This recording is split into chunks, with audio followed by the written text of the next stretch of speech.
Hey everyone, I'm Peter Stories here to guide you today. If you use this video to drift off to sleep, please tap like, hit subscribe, and drop a comment telling me where you're watching from and what time it is there. Now settle in, get cozy, and let yourself relax.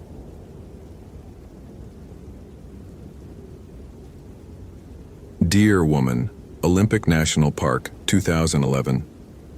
Connor Hayes had always believed that forests were systems, predictable, mappable, governed by ecology rather than mystery. After 8 years as a ranger in Olympic National Park, he'd reduced the Hoh rainforest to data points.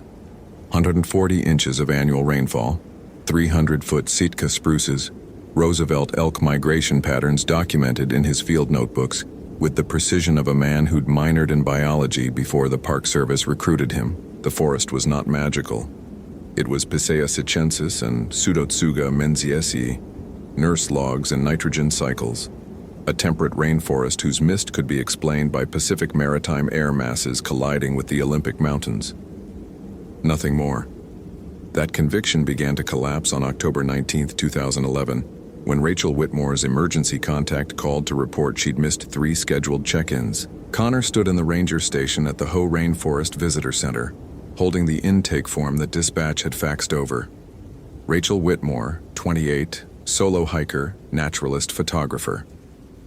Last known position, mile 9.2 on the Hoh River Trail, heading toward the Blue Glacier route. She'd registered her itinerary on October 14th, 5 days ago. Experienced backpacker. Carried a Garmin eTrex GPS unit, a satellite phone for emergencies. The kind of hiker who didn't make mistakes. Could be equipment failure, said Dave Kessler, the other ranger on duty, a 20-year veteran with a gut that strained against his uniform. Sat phone dies. She's just out of contact. Connor studied the topographic map spread across the desk, tracing the Hoh River Trail with his finger. The trail followed the river valley for 17.3 miles before climbing toward Glacier Meadows and the Blue Glacier. Dense temperate rainforest for the first 12 miles, then subalpine forest, then glacial terrain above 4,000 feet. The area Rachel had been hiking was the transition zone, where the moss-draped lowland forest gave way to something steeper, less forgiving. She would have turned back by now if it was just equipment, Connor said. 5 days overdue? She'd have self-rescued. Dave shrugged, already reaching for his radio to call in the search and rescue team. Protocol. By the book.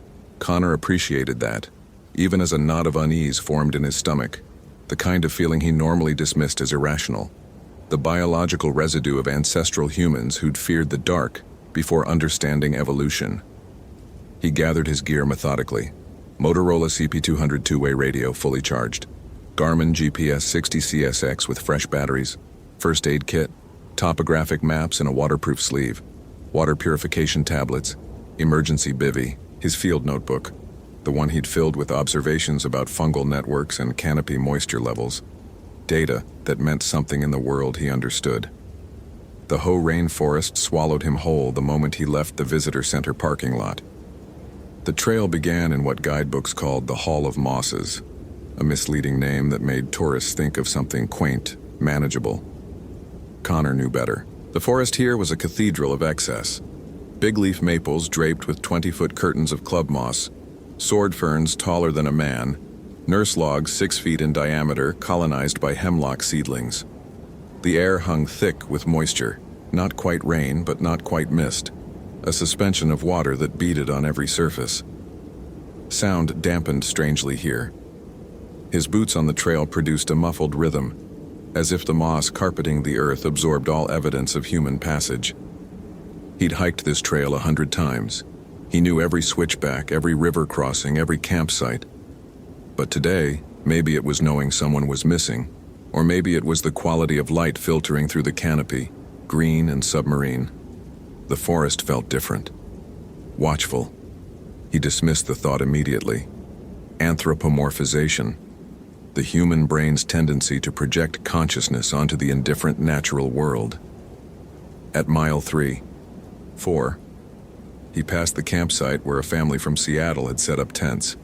They'd registered yesterday, planning a short overnight. Connor verified they were safe, showed them Rachel's photograph printed from the NPS database. Young woman, dark hair pulled into a practical ponytail, hazel eyes that looked directly at the camera with the confidence of someone comfortable in wilderness. "Haven't seen her," the father said, "but we only got here yesterday afternoon." Connor continued up trail, documenting his position every half mile in his notebook. Mile 5.8, mile 7.2. The forest deepened around him. The moss grew thicker, transforming the landscape into something Dr. Seuss might have illustrated if he'd worked in horror. Trees became abstract sculptures, their branches twisted at impossible angles, draped with growths that looked less like plants and more like the beards of drowned giants. The Hoh River churned alongside the trail, glacier-fed and the color of dissolved stone. Its sound a constant white noise that made Connor's radio checks with Dave feel like messages from another planet. Mile 9.2, Connor said into his radio, approaching Rachel Whitmore's last documented position. Static answered him. Then Dave's voice, crackling, "Copy that. Anything?" "Not yet." He knew what he was looking for. Abandoned gear, torn fabric caught on branches, disturbed soil, blood. The forensic evidence of disaster. But the trail showed nothing. No signs of struggle.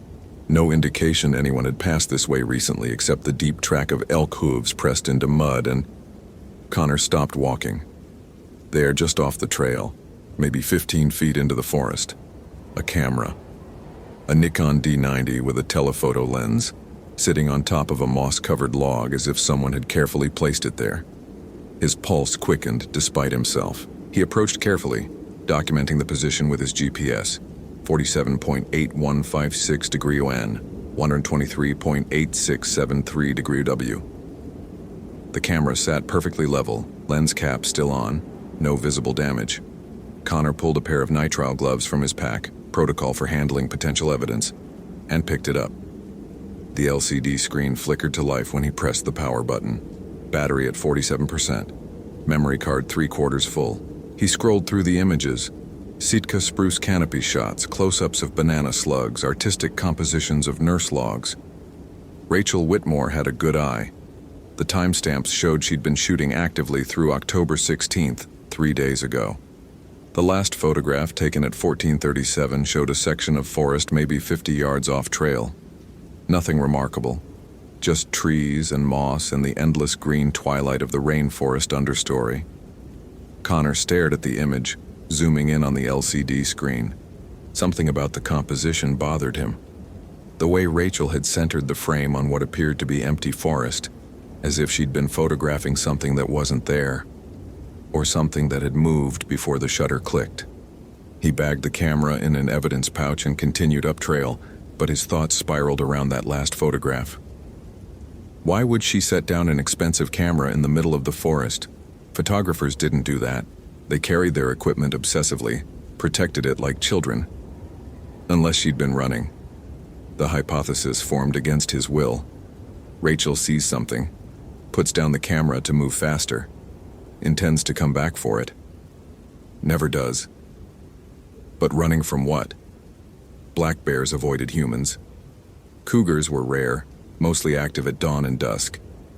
Elk were dangerous during rut, but the bulls didn't charge unprovoked. Connor's rational mind cycled through the wildlife inventory of Olympic National Park, finding nothing that explained an experienced hiker fleeing so completely she'd abandon a $2,000 camera. At mile 10.8, he found the first piece of clothing. A fleece jacket, dark blue, hanging from a branch at shoulder height. Deliberately placed, not torn or scattered. Connor documented the position, photographed it from multiple angles, then examined it carefully. Women's size medium. The label inside read Patagonia, Rachel's according to her gear list. No blood, no tears, no signs of violence, just a jacket hung on a branch like a marker or a warning. The thought came unbidden, and Connor shoved it away. He was a scientist. He dealt in evidence, not atmospherics. But the forest seemed to press closer as he bagged the jacket, the moss-heavy silence broken only by the river's constant grinding whisper and the occasional crack of a branch settling somewhere in the green depths. He radioed Dave.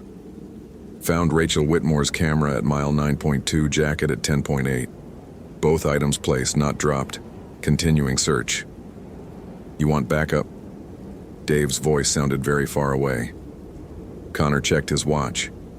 15:47. He had maybe 2 hours of good daylight left, less under the canopy.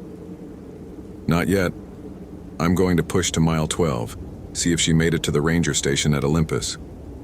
Copy. Check in at 17 or I'm sending SR. Connor continued up trail, but now he found himself scanning the forest with new intensity. Looking for what? He couldn't articulate. Rachel's gear appearing in sequence suggested she'd been moving up trail, shedding weight. Heat exhaustion? Possible, but October temperatures rarely exceeded 55 degrees. Hypothermia? In the rain, yes, but she'd have sought shelter, not climbed higher. Psychological break? Statistically rare among experienced hikers. At mile 11.6, he found her backpack. It sat in the middle of the trail upright, leaning against a massive nurse log. Connor approached slowly, some animal part of his brain screaming that this was wrong, that the progression of evidence was too deliberate, too staged. He photographed the pack from every angle before examining it. A Granite Gear Crown 60-liter pack, exactly what Rachel had registered with the backcountry office. Connor opened it carefully. Inside, sleeping bag, tent, camp stove, 3 days of food, water filter, first aid kit, rain gear. Everything an experienced hiker would carry. Everything except the items she'd apparently discarded along the trail. And something else. Tucked into the top pocket, Connor found a field notebook similar to his own. He opened it expecting trail notes and wildlife observations. Instead, he found sketches, page after page of them, drawn in increasingly frantic pencil strokes. Trees. Always trees. But the proportions were wrong, the branches too long, reaching like fingers. And in several drawings, barely visible among the sketched forest, a figure. Female, human from certain angles, but Connor's hands started to shake, a physiological response he couldn't control. The figure in Rachel's drawings had legs that bent backward at the knee, and where feet should be, the sketches showed something split, cloven, like... He closed the notebook and shoved it back into the pack, his breath coming faster than exertion warranted. His scientific training wrestled with the primal unease spreading through his chest. Rachel Whitmore had documented something, had seen something, had tried to capture it on paper with the desperate urgency of someone whose camera couldn't. The forest around him remained perfectly still. No bird calls, no rustle of small mammals. Just the river's grinding voice and the moss-filtered light turning everything the color of deep water. Connor radioed Dave, trying to keep his voice level. Found Rachel's pack at mile 11.6, all gear present, continuing to Olympus Station. Static. Then, Connor, what's going on up there? Just finding things. Regular intervals, like she left a trail. A trail to what? Connor looked up the path ahead, where it curved into deeper forest. That's what I'm trying to figure out. He hoisted Rachel's pack alongside his own. It would be evidence needed to be brought back, and continued hiking as the afternoon light began its slow fade. The trail climbed now, gaining elevation as it approached the transition zone between temperate rainforest and subalpine forest. The character of the vegetation changed. The massive Sitka spruces gave way to smaller western hemlocks. The understory thinned slightly, and gaps appeared in the canopy where Connor could glimpse gray sky. At mile 12.3, Connor saw the woman. She stood perhaps 80 yards up trail, partially obscured by a massive hemlock trunk. Long dark hair, slender frame, wearing what looked like buckskin clothing, though the distance and failing light made details uncertain. Connor's heart lurched. Rachel? And he called out, Rachel Whitmore? Park Service. The figure didn't respond, didn't move, just stood there, one hand resting against the tree trunk in a posture that was somehow both casual and utterly wrong.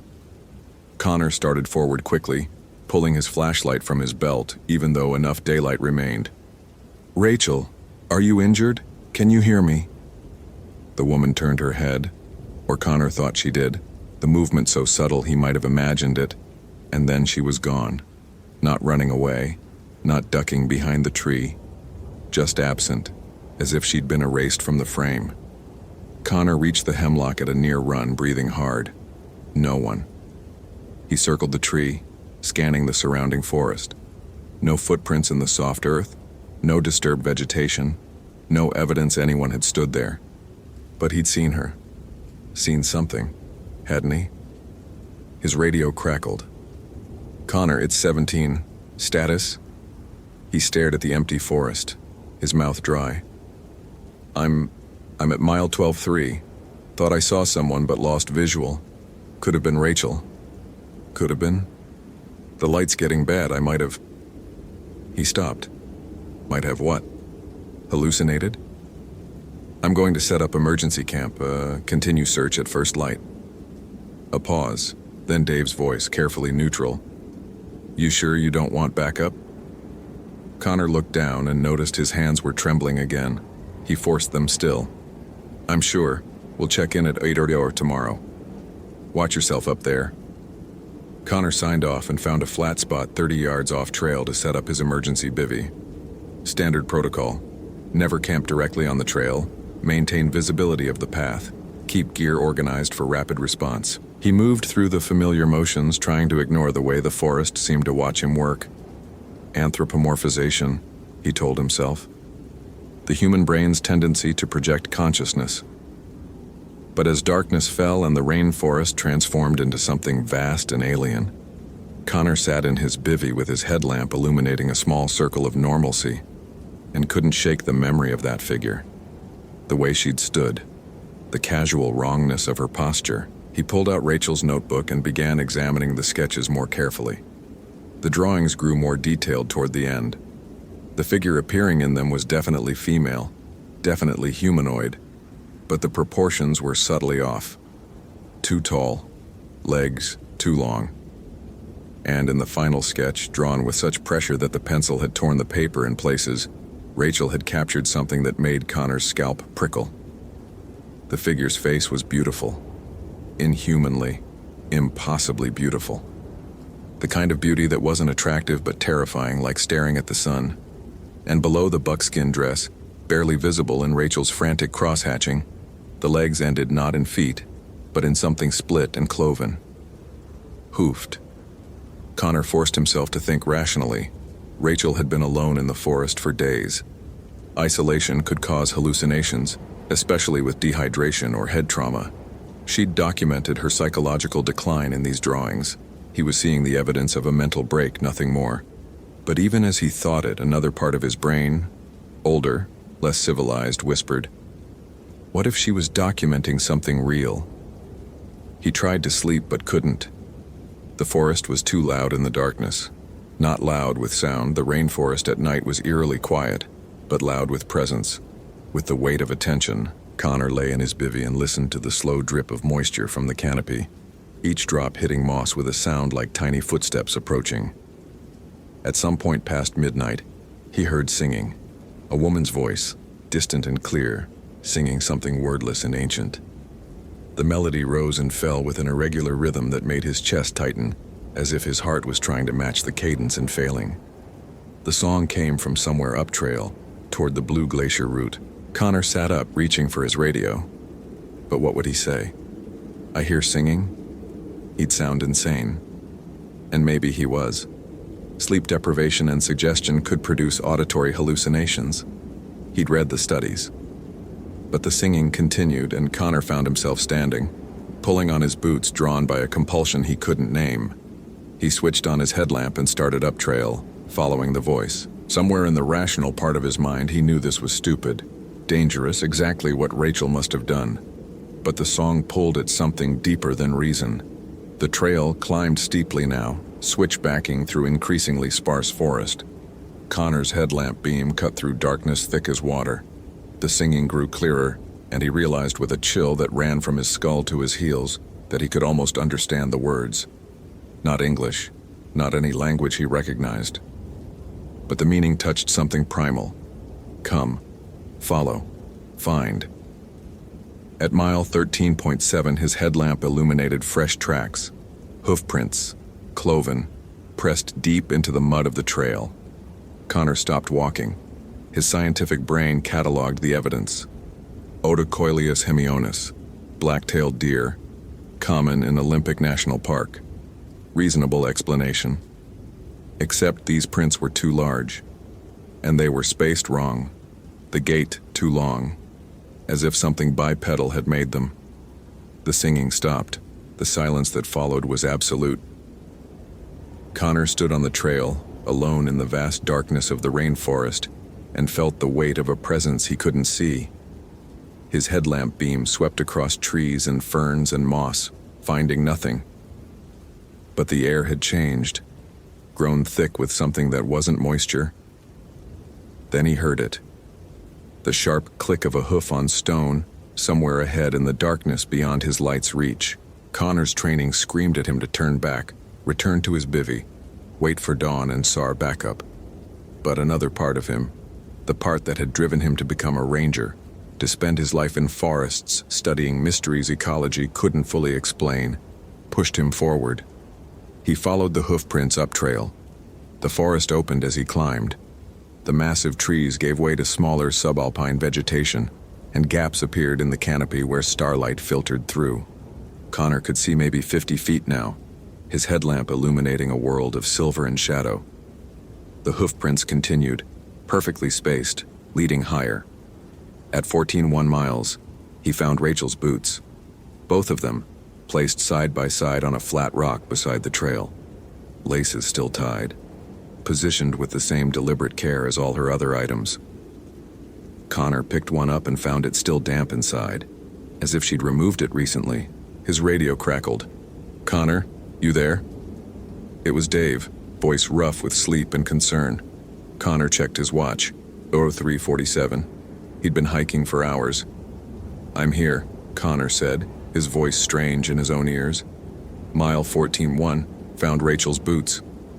"Jesus Christ, Connor, what are you doing hiking in the middle of the night?" "Good question." Connor looked up trail, where the hoofprints continued into darkness. "Following evidence?" "That's not. You need to get back to camp and wait for SR. We've got a full team coming up at dawn." "I think I'm close to finding her." "Connor, listen to me. I've worked this park for 20 years. When people start doing irrational shit like hiking alone in the dark, that's when accidents happen. Get back to your bivvy. Now." But Connor was staring at the hoofprints, watching how his headlamp beam caught them at an angle that revealed their depth. Something heavy had made these. Something that walked on two legs despite having hooves. "Connor?" "Acknowledge." "Copy," he said distantly, heading back to camp. He switched off his radio and continued up trail. The scientific part of his mind had gone quiet. In its place, something older operated his body.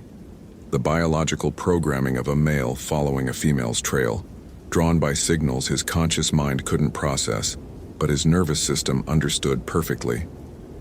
The forest no longer felt threatening. It felt inviting, welcoming. The darkness ahead wasn't dangerous, it was a destination. At mile 14.8, the trail opened into a meadow. Connor stepped out of the trees and stopped. The meadow spread before him, maybe 2 acres, bathed in starlight. Avalanche lilies grew in impossible profusion for October, their white petals luminous. And in the center of the meadow, standing among the flowers, was the woman. She was beautiful, not human beautiful, something beyond that, something that made Connor's brain misfire trying to process what he was seeing. Long, dark hair that moved in wind he couldn't feel. High cheekbones and full lips curved in a slight smile. Buckskin dress that clung to a body whose proportions were just slightly wrong, as if an artist had taken human anatomy and refined it past the point of naturalness. And her eyes, when she looked at Connor across the meadow, her eyes were dark and deep and utterly empty of anything he recognized as consciousness. They were beautiful holes in reality, and staring into them made him feel like he was falling. "Hello, Connor," she said, and her voice was the singing he'd heard, was the wind through moss, was the river grinding stone to powder. "I've been waiting for you." Somewhere in the wreckage of his rational mind, Connor wondered how she knew his name. But mostly he just stood there, paralyzed by her beauty and the growing certainty that he was looking at something that couldn't exist. She walked toward him, and Connor's headlamp beam caught her legs. The buckskin dress ended at her knees. Below that, her legs were human in shape but wrong in proportion, too long, joints that bent backward, calves that tapered to impossibly delicate ankles, and her feet. Connor's headlamp shook in his trembling hand as it illuminated what should have been feet but were instead cloven hooves, black and glossy as obsidian. "What are you?" he whispered.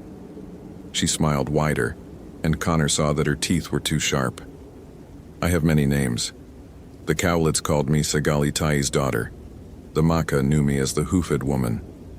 Your species has always understood what I am, even when you pretend not to believe." Connor tried to step back but found his legs wouldn't obey. The woman, the thing, continued approaching, her hooves making small clicks on the stone beneath the meadow grass. "Where's Rachel?" he managed. "Rachel." The entity tasted the name. "You're female. She's here. She's been here since she followed me 3 days ago, just as you followed me tonight. I want to see her, the dear woman." Because that's what she was, Connor realized with a horror that felt like ice water in his veins. The entity from a dozen Native American tribal traditions. The beautiful woman with deer hooves who lured men to madness and death, gestured toward the far side of the meadow. "Look." Connor's headlamp beam swung across the meadow and found what he'd missed in his initial scan. A figure sitting among the avalanche lilies, back against a subalpine fir. Rachel Whitmore. Barefoot, dressed only in a t-shirt and hiking pants, staring at nothing with eyes that reflected his light like an animal's. "Rachel," Connor started toward her, but the deer woman's hand touched his chest. Her palm was cold as glacial runoff, and he stopped. "She can't hear you," the entity said. "She's with me now. She's been with me since she saw me in the forest and followed, since she tried to photograph me and realized her camera couldn't capture what I am, since she understood that all her science and all her knowledge meant nothing when confronted with something older than her species' memory." Connor looked into those empty, beautiful eyes and felt his sanity beginning to fracture. "This isn't real. You're not real. There's a rational explanation." "Is there?" The deer woman stroked his face with fingers that felt like frozen leather. "Tell me the rational explanation for why you followed hoof prints up a mountain in the middle of the night. Tell me why your camera bag feels heavier every hour you spend in my forest. Tell me why you can't look away from me even though every instinct you have is screaming that I'm wrong." And Connor realized she was right. His backpack felt heavier. Had felt heavier since he'd found Rachel's camera. Since he'd started seeing the entity in his peripheral vision. Since the forest had begun watching him. "What do you want?" he asked. The deer woman smiled. And in that smile, Connor saw the accumulated hunger of something that had been luring human males into forests for thousands of years, collecting them the way he collected data in his field notebooks. "I want what I've always wanted," she said. "What your species offers me again and again, despite all your stories warning against it.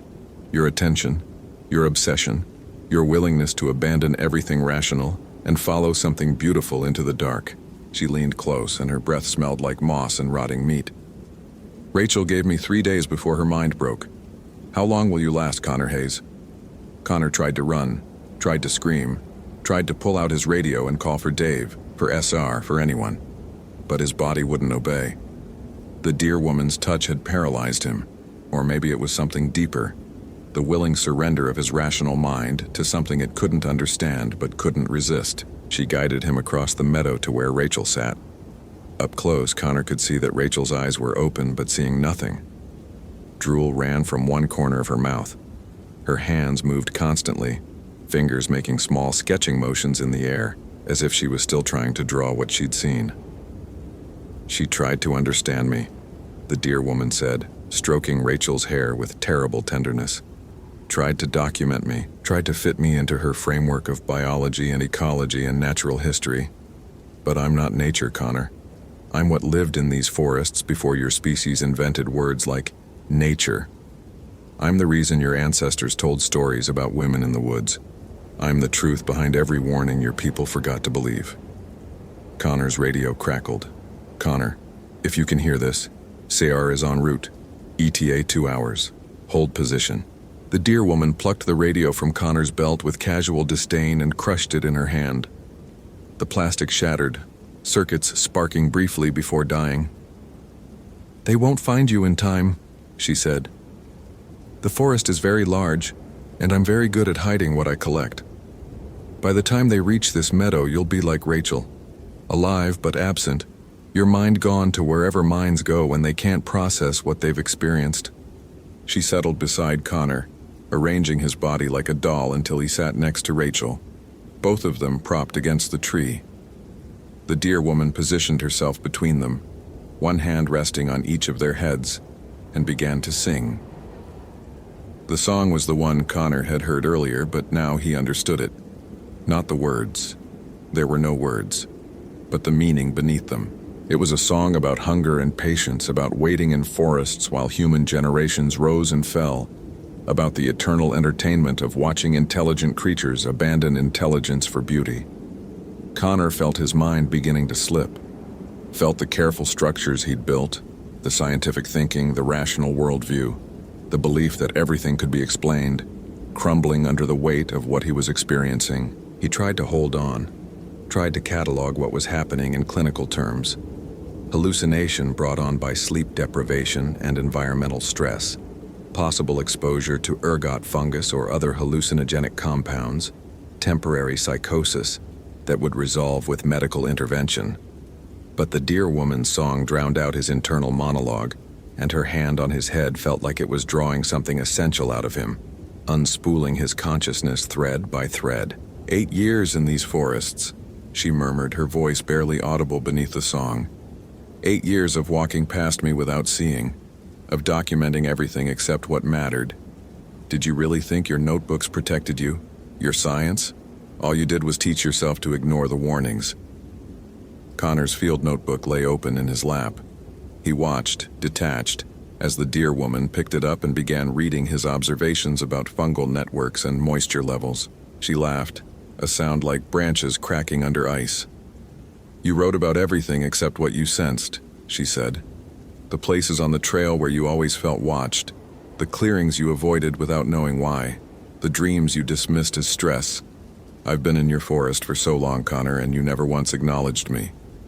She turned to a blank page and pressed his hand against it, forcing his fingers to grip his pencil.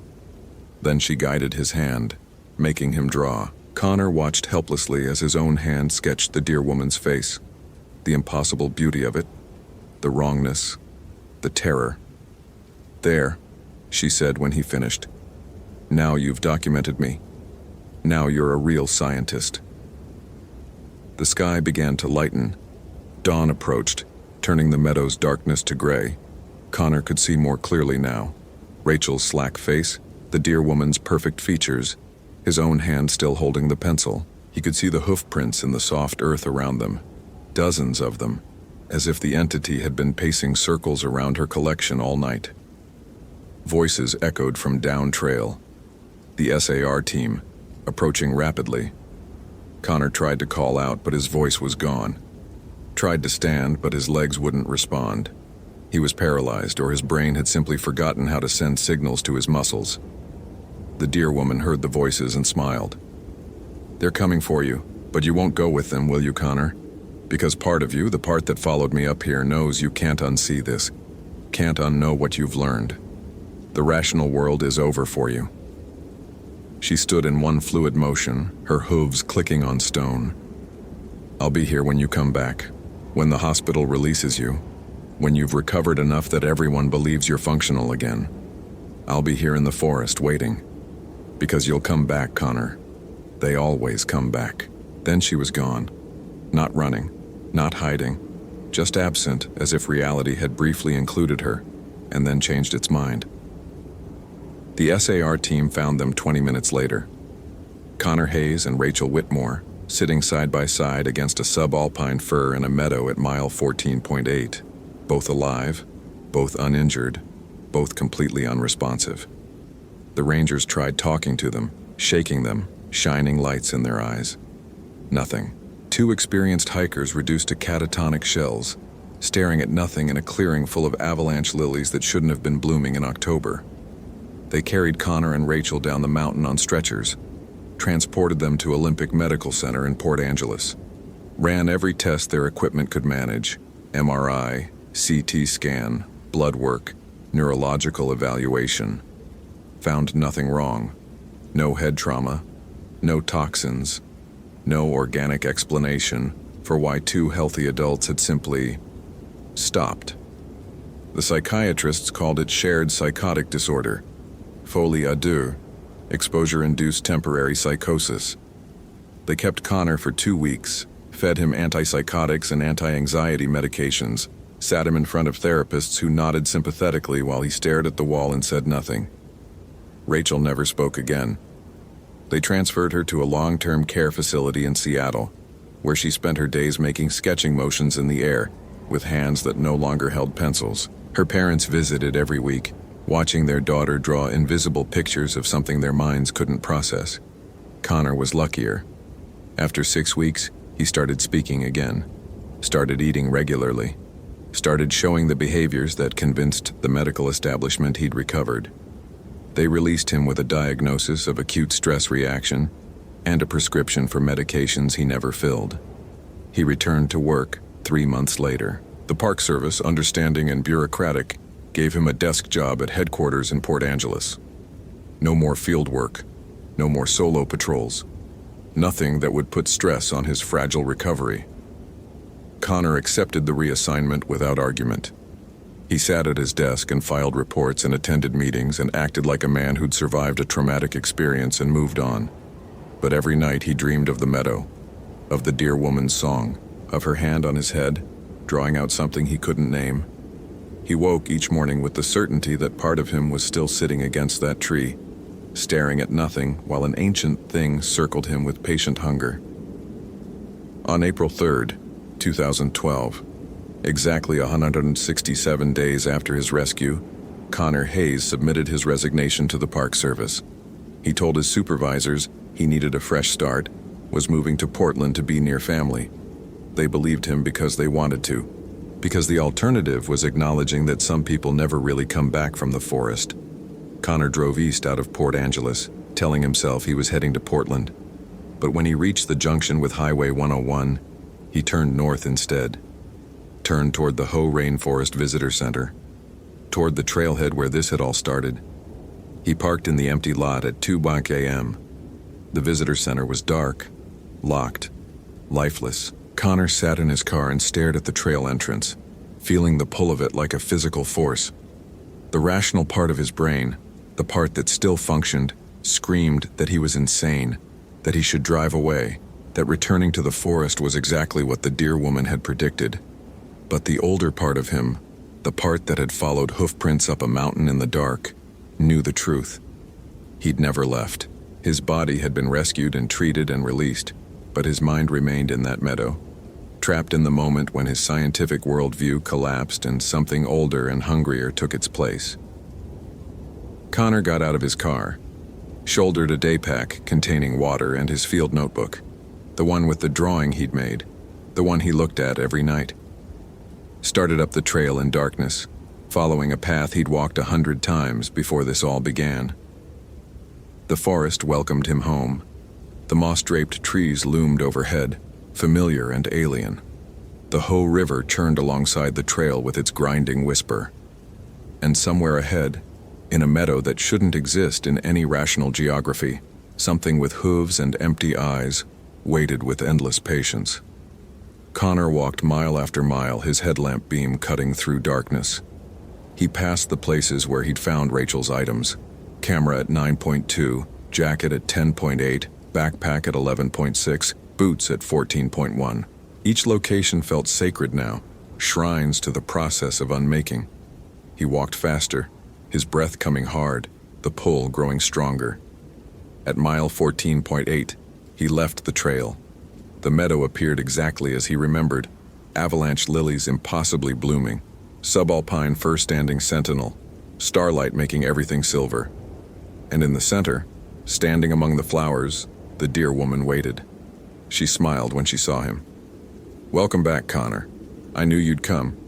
Connor dropped his pack and walked toward her, not fighting anymore, not trying to apply logic to something that existed outside logic.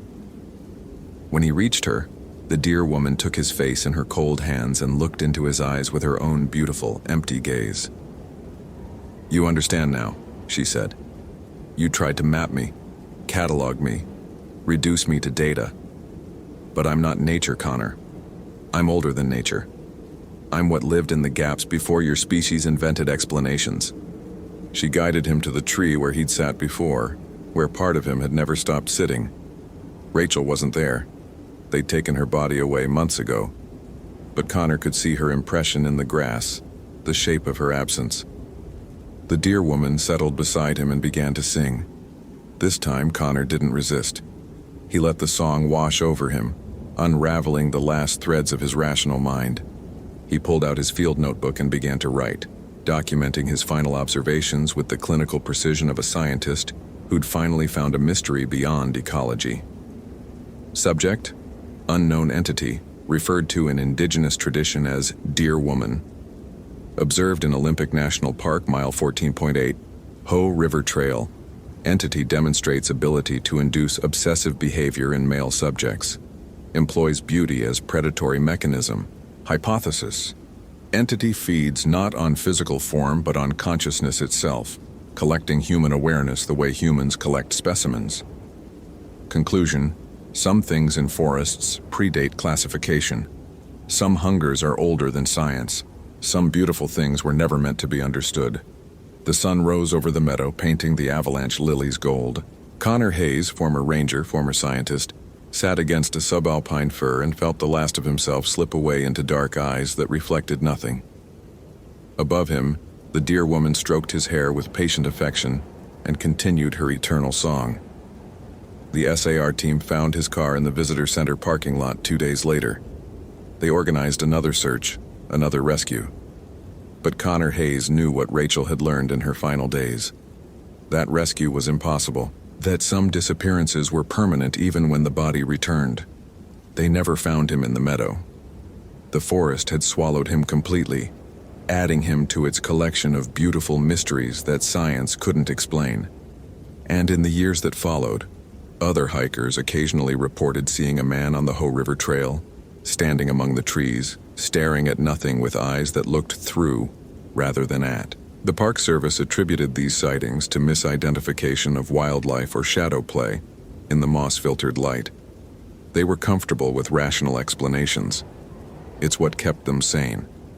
But the indigenous peoples who'd lived in these forests for 10,000 years before the Park Service existed knew the truth, that some things in nature aren't natural at all, that beauty can be predation, that the deer woman still walks her ancient hunting grounds patient and hungry, waiting for the next man who thinks his knowledge protects him from what lives in the spaces between science and story. Connor Hayes learned this lesson too late, but he documented it perfectly in his final field notes, the ones they found in his abandoned car, written in handwriting that deteriorated from neat scientific script to frantic scrawl. She was never the mystery. I was. We all are.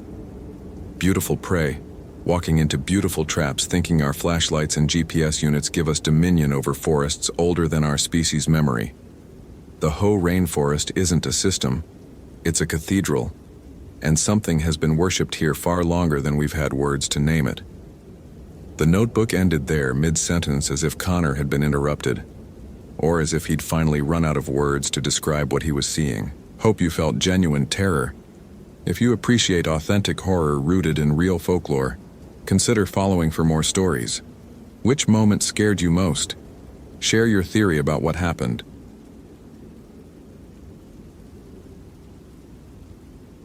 The ice-spoken languages Sarah Blackwood had learned to ignore. Fractures propagating through frozen lake surfaces, the particular groan of black spruce bending under snow load, the whisper crack of hoarfrost releasing from pine needles at dawn, all the ordinary songs of a northern Minnesota winter. She'd spent 12 years learning to distinguish signal from noise in the Superior National Forest, And today, the noise was winning. Tyler Sanchez had been missing for 4 days. Sarah stood at the southern terminus of the Cruiser Lake Trail, February wind slicing through the gap between her balaclava and jacket collar. Her Garmin eTrex Vista HCX showed coordinates N47 degree 5832, W91 degree 1218, elevation 1,847 feet. The device was 3 years old, state-of-the-art for the National Park Service budget, and about as useful as a compass in a magnetic anomaly.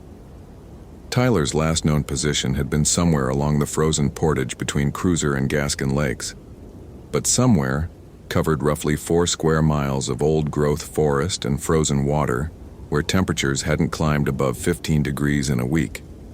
The thermal underwear beneath her uniform scratched against the scar tissue on her left shoulder blade, an old reminder that started itching whenever she spent too long in deep wilderness.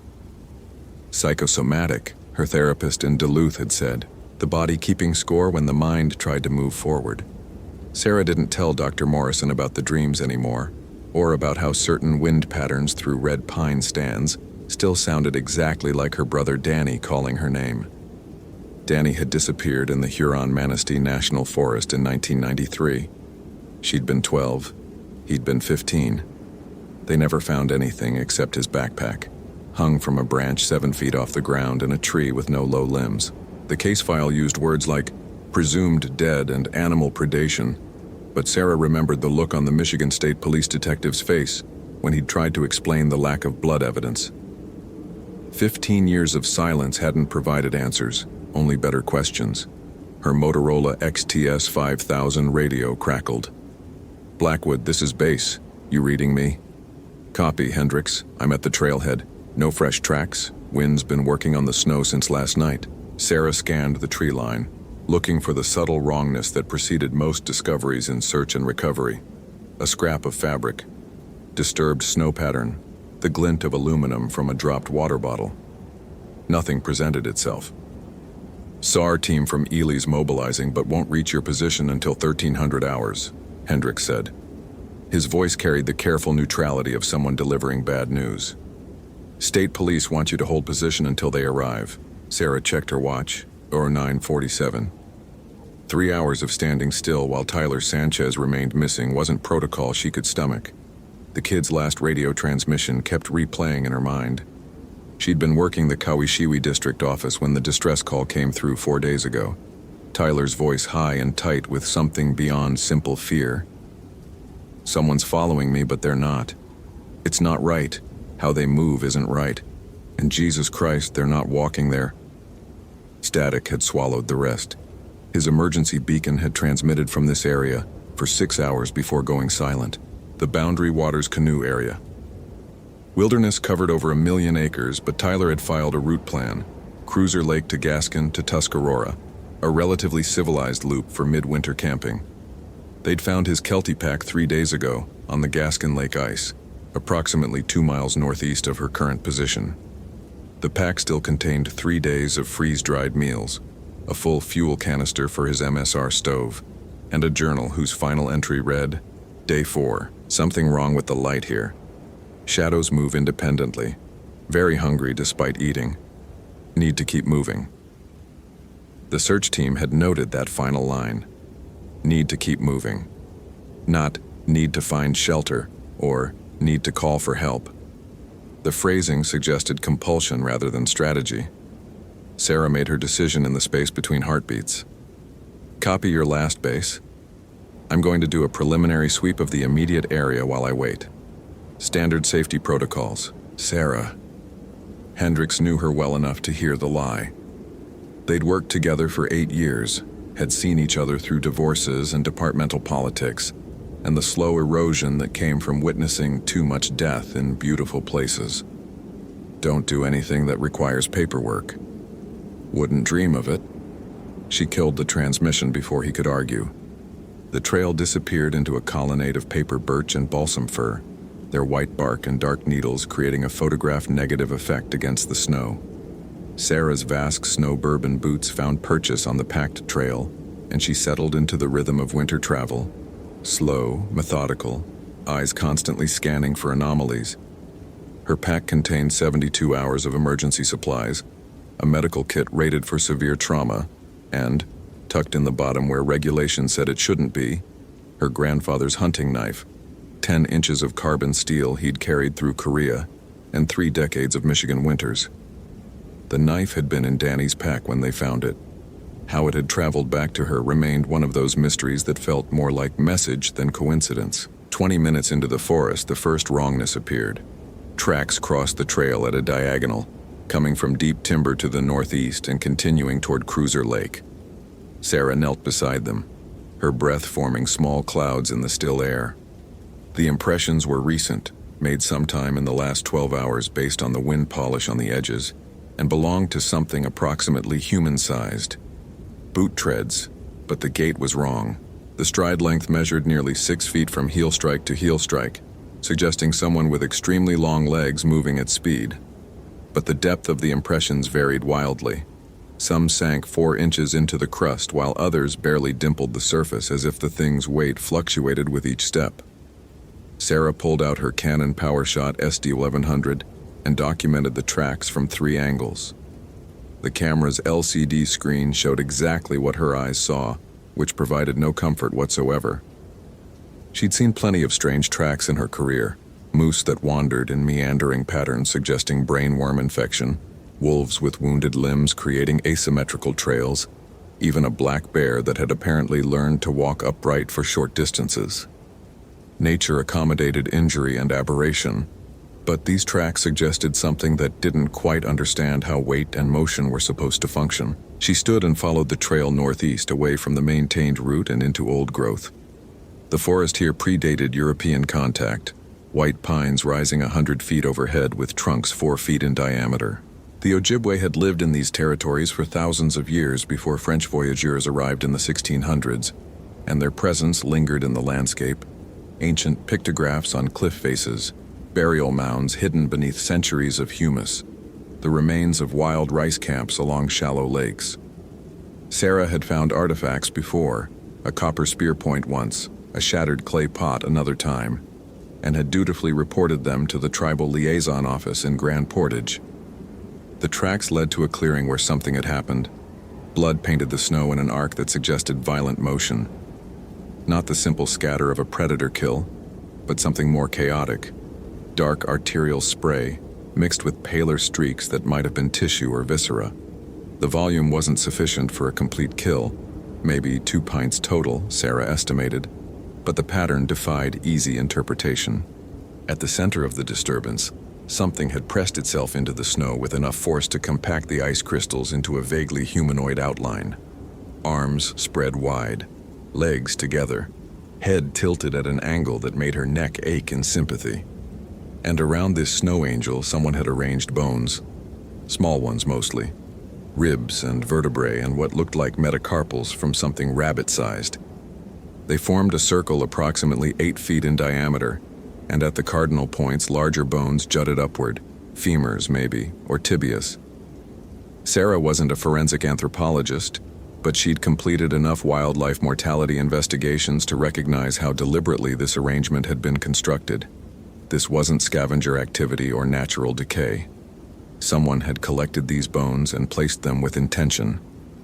Her radio remained silent. The forest absorbed sound like wool absorbed water, creating a deadness in the air that made her breathing seem obscenely loud. Sarah photographed everything, moving in a careful spiral to document the scene without contaminating it further. The blood appeared relatively fresh, coagulated but not frozen solid, which placed it within the last 6 to 12 hours. Tyler had been missing for 96 hours. Either he'd survived this long and been injured recently, or something else entirely had happened here. The temperature dropped as she worked, and with it came a smell. Subtle at first, riding the edge of perception. Decay and copper and something else. Something that reminded her of the smell that had filled their Michigan home the winter Danny disappeared. Her mother had blamed it on a dead animal in the crawlspace, but they'd never found a source. The smell had simply permeated everything for 3 months before gradually fading, and Sarah still associated it with loss and unanswered questions. She was zipping her camera back into its case when the branches overhead rattled without wind. Sarah's hand moved to the bear spray on her belt, a token gesture since the temperature rendered the pressurized capsaicin nearly useless, and she scanned the canopy. Nothing visible, but the disturbance had been real. Something large moving through the crown layer, traveling with enough force to shake snow loose from branches 40 feet up. Tyler? Her voice sounded small in the vast silence. Tyler Sanchez, this is Park Service. If you can hear me, I need you to respond. The forest offered nothing except that smell growing stronger. Sarah made herself breathe normally and think through the protocols. She should radio this in. The blood and bone arrangement represented a significant scene, possibly criminal in nature. But calling it in meant waiting for state police, meant losing time, meant watching the thermal window for finding Tyler alive close, minute by minute. The kid was 23 years old, a University of Minnesota biology student who'd gotten the proper permits and filed the proper plans, and done everything right except survive contact with whatever was wrong in these woods. The tracks continued northeast from the clearing, still maintaining that impossible stride length. Sarah followed them. The forest changed character as she moved deeper into unmapped territory. The white pines gave way to black spruce and tamarack, standing so dense that her visibility dropped to 30 feet in any direction. These were the bog forests, growing in acidic soils that preserved organic material for centuries. Somewhere beneath her boots lay the accumulated plant matter of 10,000 years, compacted into peat that would eventually become coal, given enough geological time. The Ojibwe told stories about these places, about spirits that lived in the deep bogs, about the importance of never camping alone in black spruce groves, about what happened to humans who let hunger become their only thought. Wendigo. That was the Ojibwe word. Sarah had learned it during a cultural sensitivity training 3 years ago, taught by an elder from the Red Cliff Band. The training had covered sacred sites and proper protocols for handling indigenous artifacts, but it had ended with a warning. There are old things in these forests, older than the trees. They don't die, they just wait, and they know when someone is paying attention. Sarah hadn't thought about that warning in years. Now it played on repeat in her mind as she followed the tracks deeper into the bog forest, watching the light fail early the way it always did in dense timber.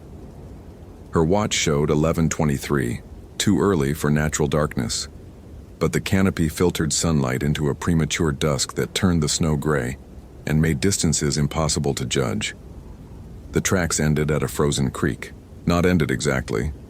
They walked directly onto the ice and continued toward the center, where the frozen surface showed a darkness that suggested open water beneath. Sarah approached cautiously, testing the ice with her trekking pole before committing her weight. The surface held, groaning but stable, and she moved to where the tracks terminated at a hole perhaps 3 feet in diameter. Someone had broken through here. Recently, the edges of the hole showed fresh fracture lines, and dark water welled up from below, already beginning to skim with new ice in the sub-zero temperatures. Sarah knelt at the edge and played her flashlight beam across the surface. The water was clear enough to see perhaps 4 feet down, and what she saw made her breath catch. A face looked back at her from beneath the ice. Not Tyler's face. This face belonged to something that had perhaps been human once, but time and water and other forces had rendered it into something else entirely. The skin had taken on the waxy white pallor of adipocere, grave wax, the substance that formed when bodies decomposed in cold, wet environments. The eyes were open, filmed over with cataracts or ice crystals. The mouth hung slack, revealing too many teeth arranged in rows that suggested shark more than human. And the body was moving. Not floating with current, the water here was still, but reaching upward with hands that ended in fingers too long, joints too numerous, reaching for her. Sarah scrambled backward hard enough to lose her footing, landing on her back with enough force to drive the air from her lungs. Her pack cushioned the impact, but pain shot up her spine and her vision momentarily whited out. When it cleared, she was staring up at the canopy, and something was staring back at her. It hung from a branch 20 feet overhead, body contorted in a configuration that defied skeletal possibility. Too thin, emaciated to the point where she could see individual ribs pressing against translucent skin. The head tilted at an angle that should have required a broken neck, and the eyes reflected her flashlight beam with the green eyeshine of a nocturnal predator. Then it smiled with a mouth full of those shark teeth, and Sarah understood with perfect clarity that she was looking at what Tyler Sanchez had become. The thing that had been Tyler dropped from the branch with fluid grace and landed in a crouch that brought its face within 3 feet of hers, close enough for her to smell the carrion reek of its breath, close enough to see the tatters of REI winter gear still clinging to its changed body, close enough to read the name written on the remains of its jacket in permanent marker, T. Sanchez. "Hungry," it whispered in a voice like wind through a desiccated corpse. "So hungry. Always hungry. Even when I eat. Especially when I eat. It just makes room for more hunger. Do you understand? Can you feel it too? The way your stomach is never full. How every meal is just the prelude to the next meal. The way satisfaction is a lie we tell ourselves between moments of wanting." Sarah's hand found the bear spray, but her fingers were numb, clumsy. The thing wearing Tyler's face tracked the movement with predatory focus, and its smile widened until the corners of its mouth split, dark fluid leaking down its chin. "You're like her," it said. "The one from before, the boy. I remember him. He tasted like copper and pine sap, and he fought so hard, but the hunger was already growing in him by then. He'd gone 3 days without food, you see. 3 days of rationing and trying to make his supplies last, and by the time I found him, he was already halfway transformed. Already learning what it meant to be truly empty." The world contracted to a pinpoint of absolute focus. Sarah's voice emerged as a whisper. "Danny? Is that what he was called? Before?" The thing tilted its head with a crack of cartilage. "Names don't matter much after the change. We're all just vessels for the hunger then. But yes, I remember. 15 years ago. Different forest, same mistakes. He went into the woods carrying too little, expecting too much. The cold makes the hunger worse, you see. It takes so many calories to stay warm, and when those calories run out, the body starts burning itself. And when the body is burning itself, when you're so empty that your organs start consuming their own tissues, that's when we come. That's when the transformation is easiest." Sarah's radio crackled with static, Hendrick's voice barely audible through interference. "Oakwood, come in. SAR team is position in minutes. Confirm." The Tyler thing's head snapped toward the sound with inhuman speed. Its pupils dilated until the entire eye appeared black and a sound emerged from its throat that was part growl, part sob. "More," it said. "More vessels. More hunger to feed the hunger. You brought them here." It moved. Sarah's training took over, bypassing conscious thought. She rolled left as those elongated fingers slashed the space where her throat had been, came up into a crouch with the bear spray deployed. The pressurized capsaicin hissed out in a stream that caught the thing across the face. In summer temperatures, it would have incapacitated a grizzly. In sub-zero weather, it crystallized in mid-air into an orange mist that accomplished nothing except announce her position. The Tyler thing laughed, a wet burbling sound, and lunged again. Sarah threw herself toward the frozen creek, heard the ice crack beneath her weight, felt the nauseating sensation of the surface giving way. Cold water hit her like a physical blow, shocking her system into hyperventilation. She went under, her pack dragging her down, and in the murk below saw others. Bodies. Dozens of them. Suspended in the water column like grotesque ornaments, all at various stages of transformation. Some still looked mostly human. Others had progressed further, their limbs elongating, their jaws distending, their skin taking on that waxy translucence, and all of them were reaching upward, fingers grasping at the ice above, eternally hungry and eternally trapped. Sarah kicked hard, fighting her way back to the surface. Her head broke through into air and she gasped, sucking in oxygen mixed with frozen mist. The Tyler thing stood at the edge of the hole, watching her with an expression that might have been pity. "It's better to give in," it said. "Fighting just prolongs the suffering. Let yourself sink. Let the cold do its work. When you rise again, you'll understand. The hunger becomes everything, and in that everything there's a kind of peace. She scrabbled at the ice edge, trying to find purchase, but her gloves were soaked, and her fingers had already progressed beyond numbness into the leaden uselessness of advanced hypothermia. Water temperatures in the boundary waters in February hovered around 33 degrees, just above freezing. She had maybe 5 minutes before her core temperature dropped below critical thresholds, less if she couldn't get out. The thing reached down with one elongated hand, offering assistance. Sarah stared at those fingers. Too many joints, too many bones, nails that had grown into something closer to talons, and thought about Danny, about how he must have faced something similar, alone in the Michigan wilderness, 15 years old and dying by degrees, about whether he'd taken the offered hand. She grabbed her grandfather's knife from her belt instead. The blade punched into the Tyler thing's palm with a wet thunk, driving through tissue and emerging from the back of its hand. It shrieked, a sound that was equal parts pain and fury, and jerked backward. Sarah used that moment of distraction to heave herself up onto the ice, rolling away from the hole until she hit solid ground. Her clothes were already freezing, her jacket stiffening into icy armor that restricted movement. She ran.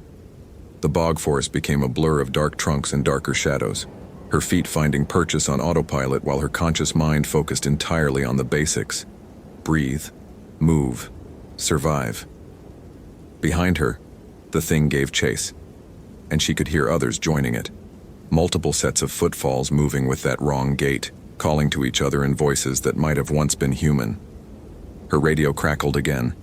Wood, respond, we're visual, smoke. Smoke. The SAR team had lit a signal flare. Sarah changed direction, following the faint orange glow visible through the trees. Her lungs burned and her legs had progressed beyond pain into a distant numbness that suggested the early stages of frostbite.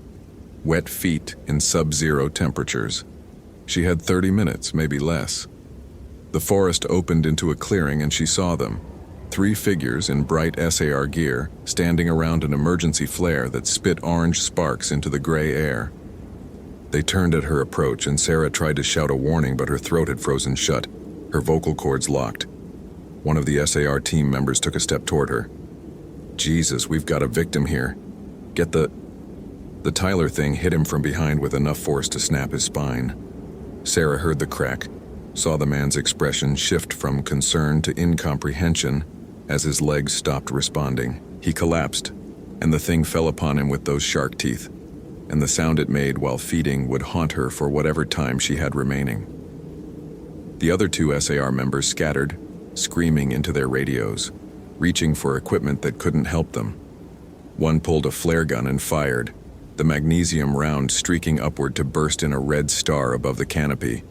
The other ran, crashing through the brush with the panic-blind momentum of prey that knows it's already dead. Sarah ran too, but her direction was different. Toward, not away. She grabbed the emergency flare from where it had fallen in the snow and held it up like a torch, the 2,000-degree flame close enough to feel its heat against her frozen skin. The Tyler thing looked up from its meal, face slick with blood, and met her eyes. Come on, she said. I know what you are. Wendigo, spirit of hunger and winter, but you're still wearing Tyler, and somewhere in there he's still screaming. So come on, let me give you what you really want. The thing rose to its full height, easily 7 feet now, the body having elongated during transformation, and its smile returned. Behind it, more shapes emerged from the forest. A woman in 1970s hiking gear, her hair frozen into white icicles. A man whose face showed clear evidence of frostbite from decades past. A child, no more than 10 years old, whose name tag from a summer camp still clung to her jacket. Madison Lakes YMCA. Danny wasn't among them, but Sarah found herself searching their faces anyway, hoping and dreading in equal measure. The Tyler thing took a step forward. You can't burn us all. No, Sarah agreed, but I can burn enough. She dropped the flare into her open pack where it landed among her emergency supplies. The magnesium flame found the fuel canister for her camp stove first, and the explosion happened faster than thought. Heat and force and light all compressed into a single instant of absolute clarity. Sarah flew backward, her pack vaporizing, the shrapnel of camping equipment turning into projectiles that shredded the approaching Wendigos. The Tyler thing's skull came apart like rotten fruit, spattering tissue and bone across the snow. The woman in 1970s gear lost an arm and kept advancing, hunger overriding any sense of self-preservation. The child thing simply evaporated, too small to withstand the blast wave. Sarah hit the ground hard enough to crack ribs and tasted blood. Her ears rang with a high-pitched whine that drowned out everything except the hammering of her own heart. She tried to stand and discovered that her left leg wouldn't cooperate, the femur probably fractured. Pain arrived in waves, each cresting higher than the last. Through the smoke and ringing, she saw the survivor, one of the SAR team members, the one who'd run. He emerged from the tree line, eyes wide, radio in hand. Behind him, more shapes moved in the gathering darkness. The explosion had killed some of the Wendigos, but hunger couldn't be destroyed so easily. It simply found new vessels. "Run!" Sarah tried to say, but blood filled her mouth. "Don't stop. Don't let them catch you. And whatever you do, don't let yourself get hungry." The man ran. She hoped he'd make it, but didn't bother calculating odds. Her vision was narrowing, tunneling down to a pinpoint that contained only the gray sky above and the dark trees swaying at its edges. Cold seeped into her bones, a different cold than the ambient temperature, the final cold that came when the body gave up maintaining its core. Something moved in her peripheral vision, a shape resolving out of the smoke and shadows. Sarah tried to track it, but her eyes wouldn't cooperate, wouldn't focus. It knelt beside her, and she smelled pine sap and copper, exactly the way Danny had smelled when they were children, and he'd come home from the woods with scraped knees and ambitious stories. "Sarah?" His voice unchanged by 15 years or transformation or death. "You shouldn't have come looking. Some things, when they're lost, they're supposed to stay lost." She tried to speak but managed only a wet cough that sprayed blood across the snow. Danny, or the thing that wore his shape, reached out with fingers that had too many joints and brushed hair back from her forehead in a gesture she remembered from childhood. "I tried to fight it," he said. "For so long I tried. But the hunger wins eventually. It always wins. And when it does, you forget what it was like to be full, to be satisfied, to want anything except more. I'm sorry I couldn't wait for you. I'm sorry I took others. But the hunger, Sarah, you can't understand the hunger until it has you." Her vision continued to narrow. The radio crackled somewhere nearby, Hendricks' frantic voice calling her name, demanding response, begging for confirmation. Sarah wanted to answer, but her throat had filled with fluid, and the cold had progressed too far. Danny leaned closer, his breath visible in the frozen air. "I can make it stop hurting. I can make it all stop. Would you like that? Would you like me to end it now, quick, before the transformation starts? Because you're dying already, and when you die out here, in the cold, with the hunger growing in your belly, you'll become like us. Another vessel, another ghost in the forest. I could spare you that." Sarah met his eyes, still brown, still her brother's eyes, despite everything else that had changed, and made her choice. She shook her head, the movement tiny but unmistakable. "Okay," Danny said softly. "Okay, then I'll see you soon, little sister. When you rise again, I'll teach you how to hunt, how to find the ones who come into the forest unprepared, how to spot the hunger in them before they even know it themselves. We'll be together again. Isn't that what you always wanted?" He stood and melted back into the forest, taking his impossible shape with him. Sarah lay in the snow and watched the sky darken from gray to charcoal to black. Her breathing slowed. Her heart forgot its rhythm, stumbled, caught itself, stumbled again. The cold stopped feeling like cold and started feeling like nothing at all. Her radio crackled one final time. "All units, we have multiple casualties at the Cruiser Lake site. I repeat, multiple casualties. Blackwood is down, Alvarez is down, Chen is missing. We need immediate medical evac and... Jesus Christ, what is that? What the fuck is that? It's moving wrong, it's..." Static swallowed Hendricks' scream. They found Sarah Blackwood 3 days later, hypothermic but alive, curled in a snow cave 2 miles from the explosion site. She couldn't, or wouldn't, explain how she'd traveled that distance with a fractured femur and stage 3 frostbite. She couldn't explain the wounds on her hands that looked like bites or why her pack was empty, despite no evidence of the explosion she described. The blood in the clearing, the bones arranged in circles, Tyler Sanchez's remains, none of it could be located. The search area yielded nothing except trees and snow and the usual silence of deep winter. Sarah resigned from the National Park Service on March 15, 2008. She moved back to Michigan, to a small town far from any national forest, and took a job teaching middle school science. She attended therapy twice a week for 3 years, took medications that made her dreams less vivid, and learned to sleep with all the lights on. She kept a food journal, documenting every meal, every calorie, making sure she was never, ever hungry. Because the hunger was the door, and if she let it open even slightly, she knew what would be waiting on the other side. Sometimes, in the deep of winter, she still smelled pine sap and copper. Sometimes she heard her brother's voice calling her name from forests she'd never entered. And sometimes, rarely but often enough to matter, she caught herself in the mirror and thought her reflection's eyes looked a little too green. Her smile showed a few too many teeth. Her fingers seemed to have an extra joint she couldn't quite account for. The Boundary Waters Canoe Area Wilderness remains one of the most popular destinations for winter camping in North America. Every year, dozens of people enter its million acres seeking solitude and natural beauty.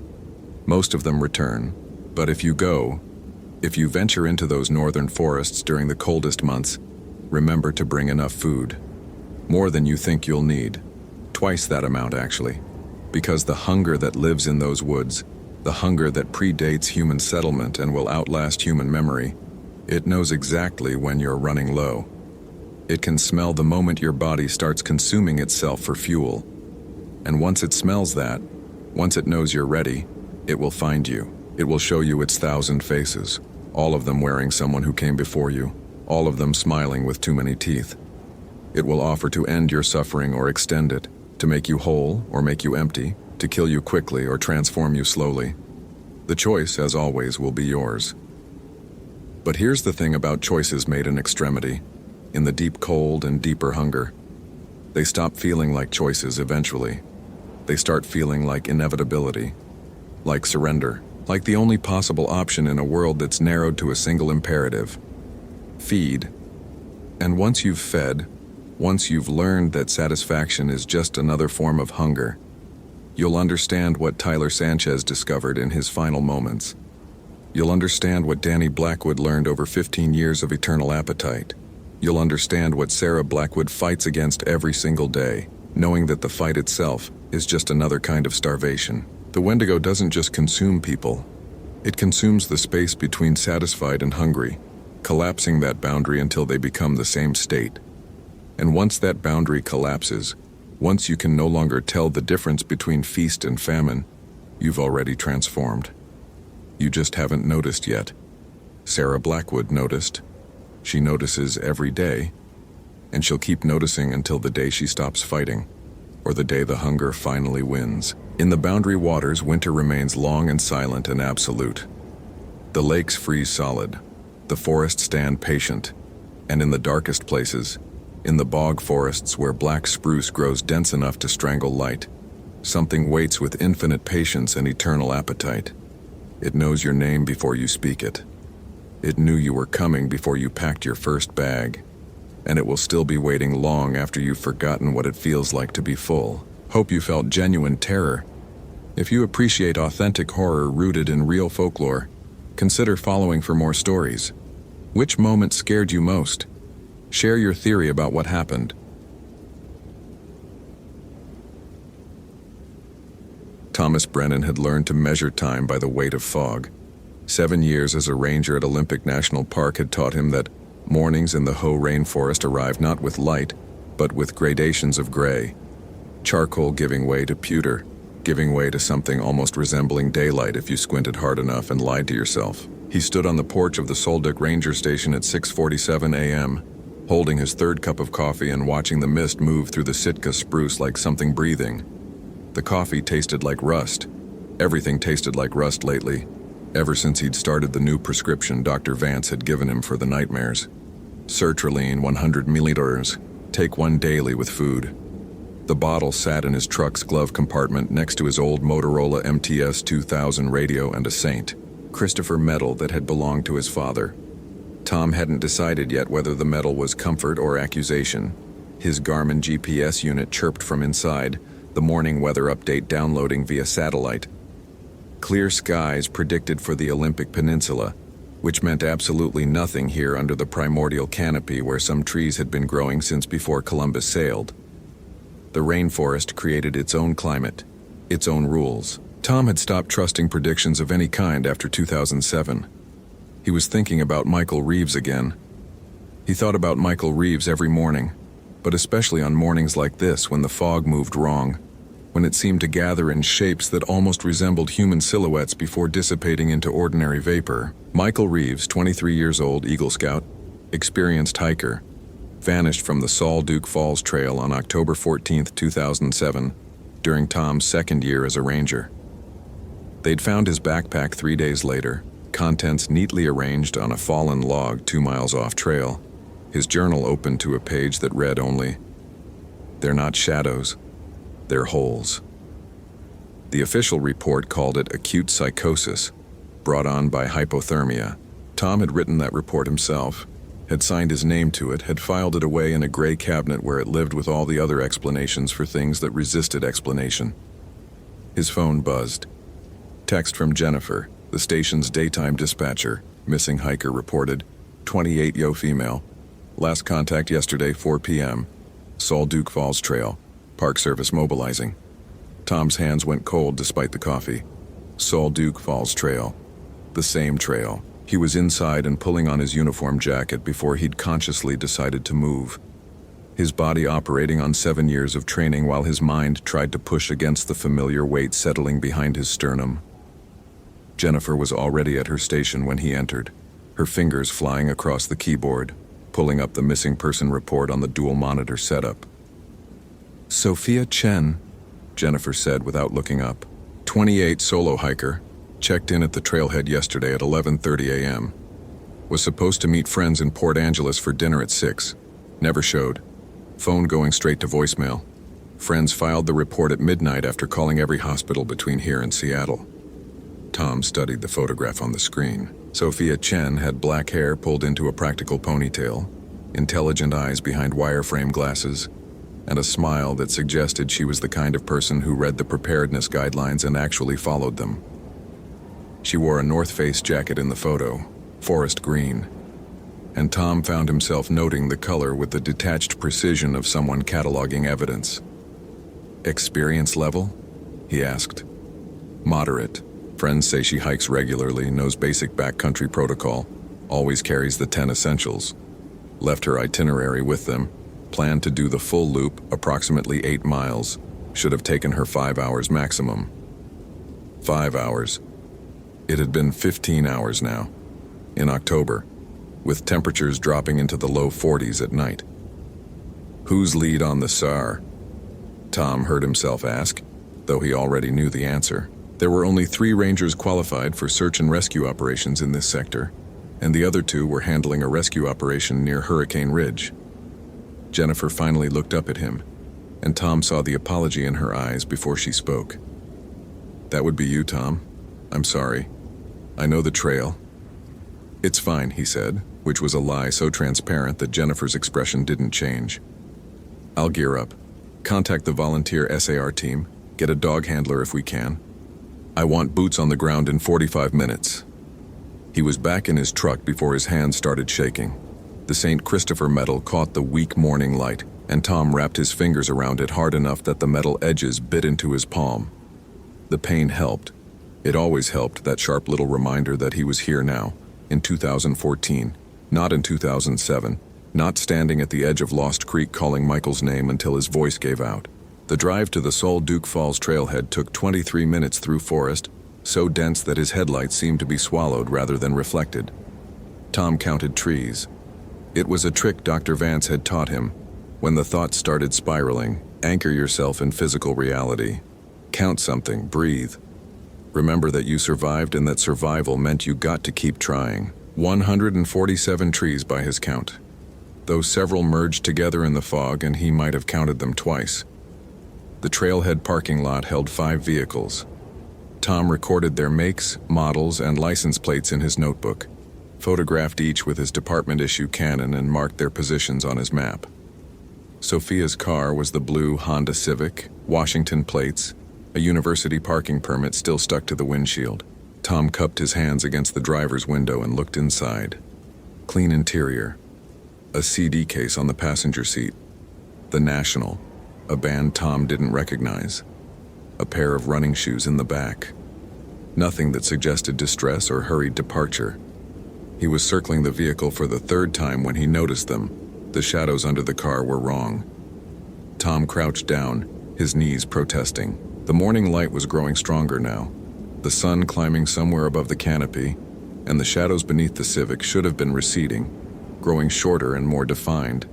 Instead, they seemed to be pooling, gathering with a density that reminded Tom of motor oil spreading across concrete. He pulled his mag light from his belt and shone it underneath the chassis. The shadow didn't react to the light. It stayed exactly as it was, dark and viscous and somehow deeper than the 6-inch clearance between car and asphalt should have allowed. Tom stood up fast enough that his vision sparked with white dots. He blinked them away and looked again. Normal shadow. Just a normal shadow cast by a normal car in normal morning light. He checked the time on his GPS unit, 7:52 a.m. The SAR team would be here in minutes. He needed to be professional, focused, present. He needed to not see things that weren't there. The trailhead marker showed 2.3 miles to Solduke Falls. Elevation gain of 350 feet. Estimated time 2 hours round trip. Tom had hiked it 300 times, could walk it blindfolded, knew every route and rock and switchback.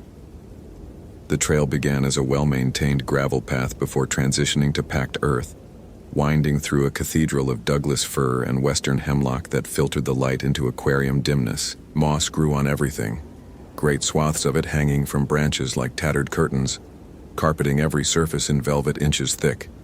The rainforest consumed sound, absorbed it, so that even Tom's footsteps seemed muffled and distant.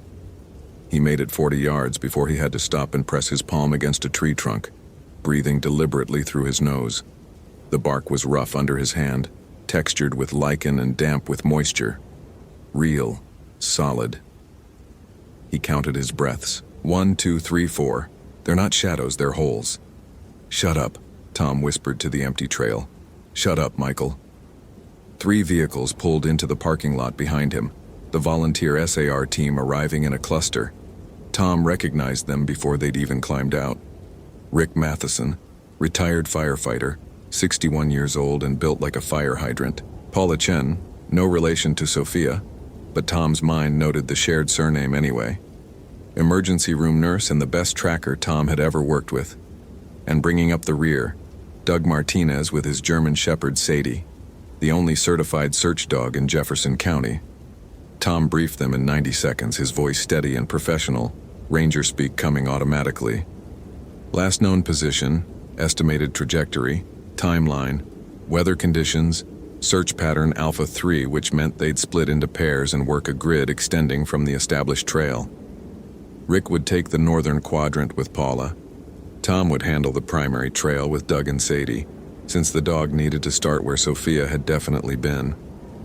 One more thing, Paula said, her dark eyes sharp in the morning light. She'd been doing SAR work for 12 years, had found 7 lost hikers and recovered the remains of 3 who'd waited too long for rescue. I pulled the incident reports for this trail going back 20 years. 4 missing persons cases, all unsolved. 1999, 2003, 2007, and now. Different seasons, different demographics, but same trail sector. Tom's chest constricted. 4. Paula had said 4. I don't remember a case in 1999, he managed. Before your time. Amanda Vickers, age 36, vanished during a full moon in October. They found her camera 3 weeks later. Last photo on the memory card was of the trail ahead, normal daytime shot. The photo before that was also of the trail. Same exact shot, same lighting, same angle, same composition. Timestamps showed they were taken 4 hours apart. Rick whistled low. Equipment malfunction? That's what the report said. Paula's tone suggested she had opinions about what reports said. The 2003 case was similar. Kevin Brennan. She paused, glanced at Tom.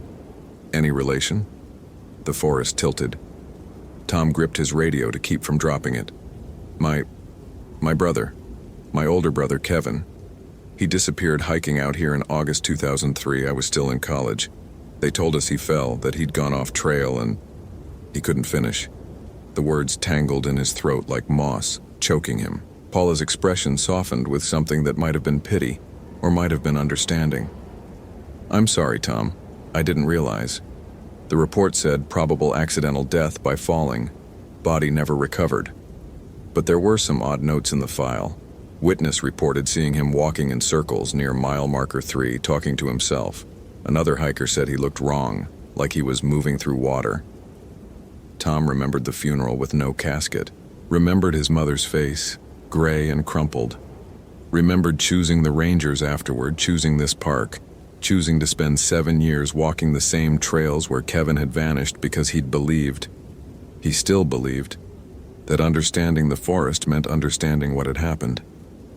Except now there were 4 cases, 4 people gone from the same trail, and Tom had known about 2 of them, had been part of one of them, and somehow he'd never connected the pattern, never seen the shape emerging from the data. Or maybe he had seen it and had chosen not to look. Sadie whined, a high, anxious sound that pulled Tom back to the present.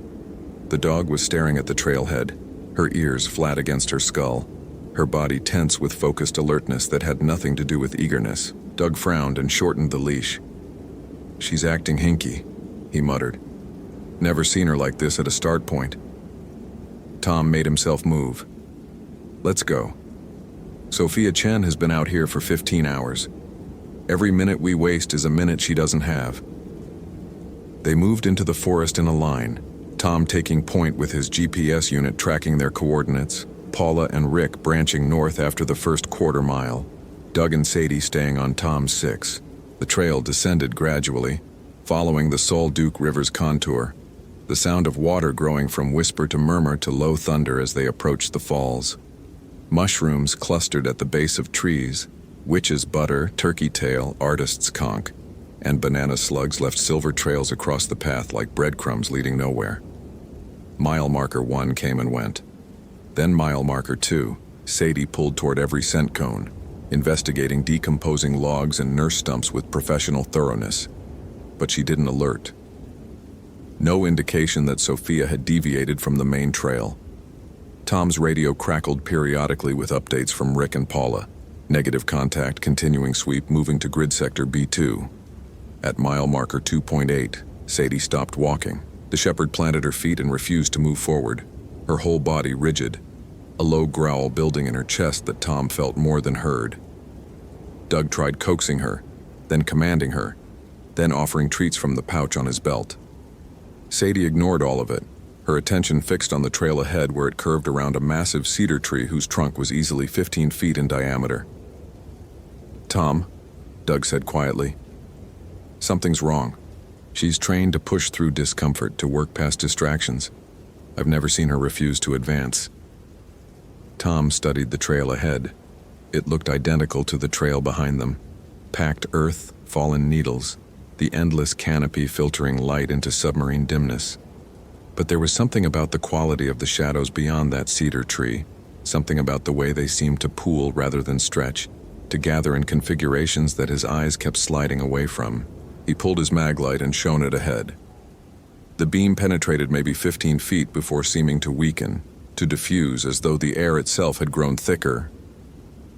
Stay here with Sadie, Tom heard himself say. I'm going to advance and assess. Tom, if the dog won't go... I said stay here, that's an order.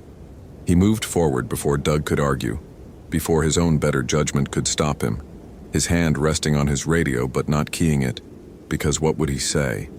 That he was afraid of shadows? That a German shepherd's reluctance was enough to abort a search when a woman's life hung in the balance? The trail beyond the cedar tree felt different. The temperature dropped. Tom's breath suddenly visible in small clouds, and the ambient sound changed, grew muted, as though someone had stuffed cotton in his ears. His footsteps made no noise at all. Even the river seemed distant now, its thunder reduced to a whisper that might have been wind or might have been voices speaking just below the threshold of comprehension.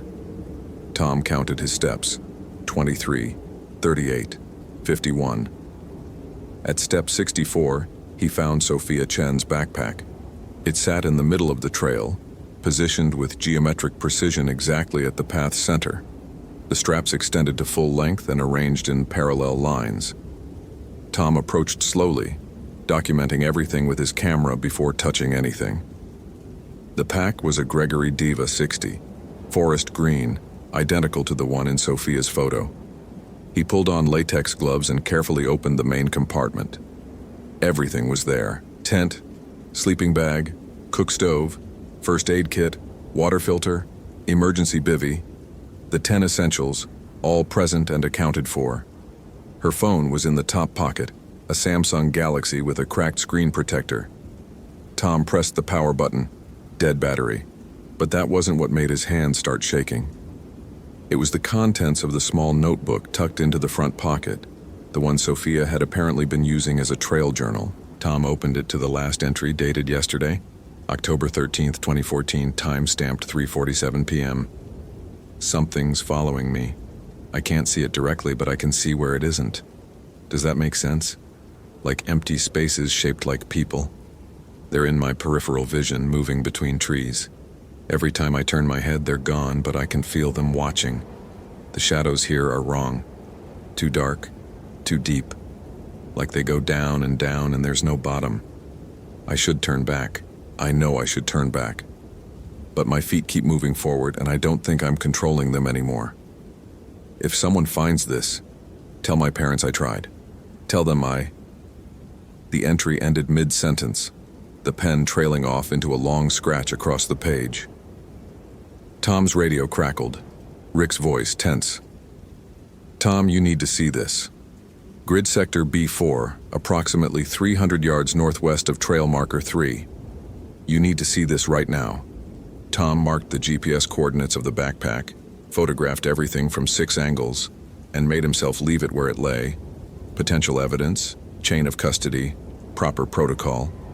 His legs felt disconnected from his body as he moved through the forest toward Rick's coordinates, pushing through sword ferns and salal, his compass needle spinning lazily as though magnetic north had become a suggestion rather than a fact. He found Rick and Paula standing in a clearing he didn't recognize, though he'd covered this sector 100 times. They weren't speaking. They were just standing there, staring at the ground, their faces bleached of color. Tom pushed past them and looked down. 7 trees formed a perfect circle in the clearing, their trunks massive and ancient, their roots interlocking beneath a carpet of moss. And in the exact center of that circle, scratched into the earth as though with desperate fingers, was a message.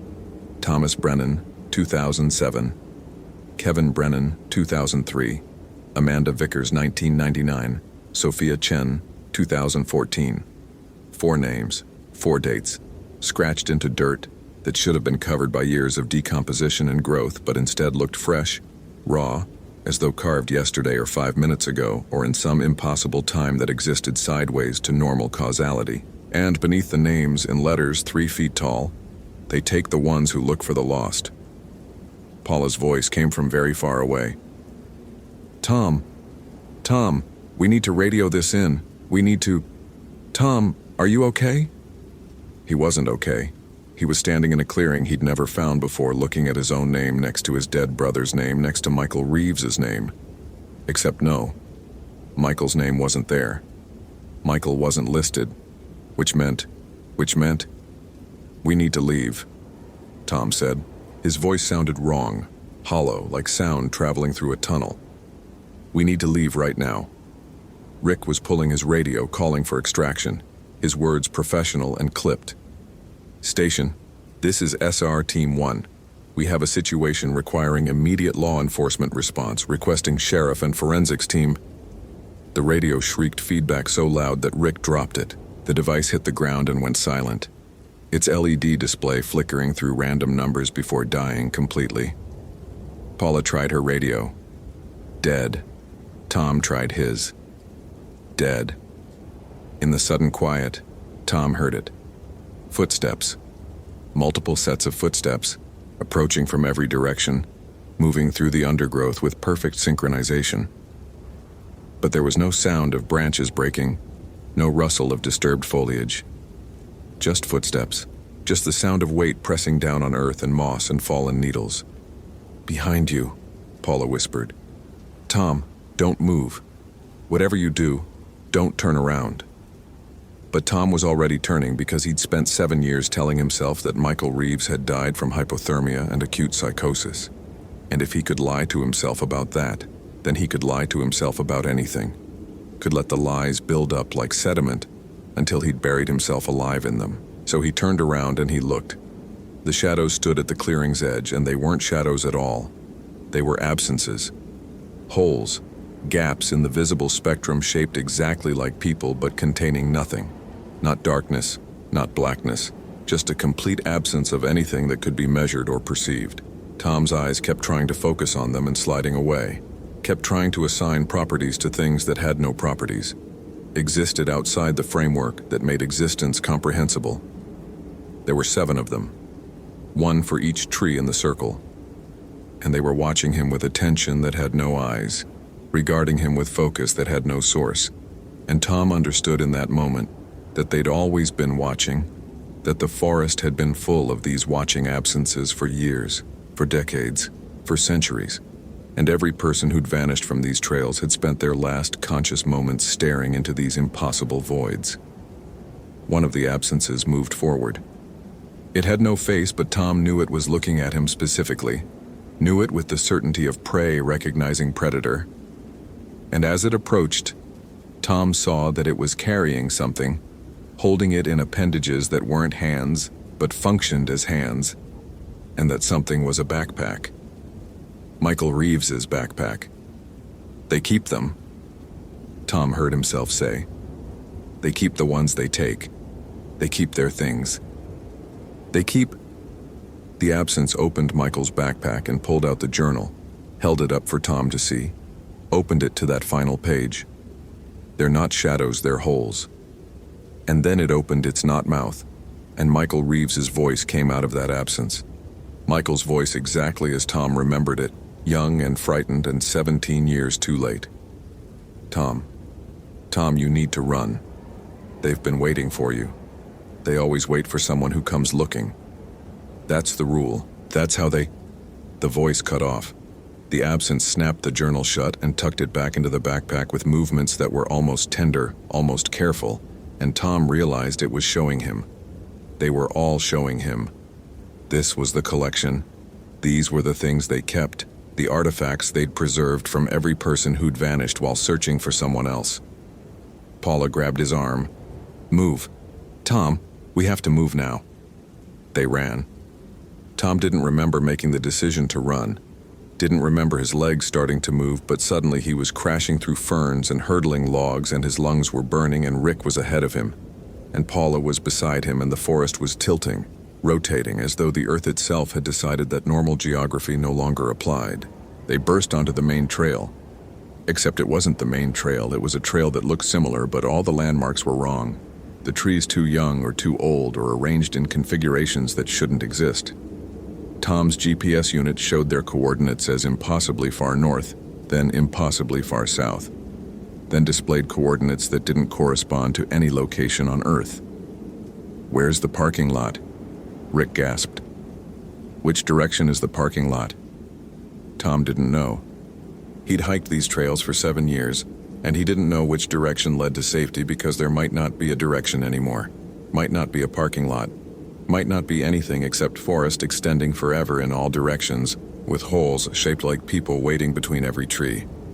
They ran for an hour, 2 hours. Time stopped meaning anything. The sun should have been climbing toward noon, but the light stayed the same.